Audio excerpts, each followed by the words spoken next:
बदगुमानी का नुकसान क्या है? आप सल्लल्लाहु अलैहि वसल्लम ने फरमाया था, मुसलमान कुस्तुनतुनिया वो ईसाइयों के पास जाएगा, मुसलमान इसको हासिल करने में कामयाब होंगे और आगे बढ़ेंगे।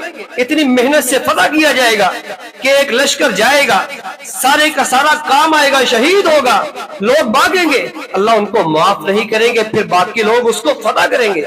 यहां तक कि जैतून के दरख्तों पर तलवारें लटका दी जाएंगी, एक आवाज उनको आएगी, एक आवाज उनको आएगी और लगाई जाएगी, क्यों लोगों, तुम्हारे शहरों पर, तुम्हारे जो आबाई इलाके हैं वहां पर दज्जाल का हमला हो चुका, वहां दज्जाल आ चुका है। लोग सुनी सुनाई बात पर बगैर तस्दीक के भागेंगे और उस प्रोपेगेंडे का शिकार हो जाएंगे।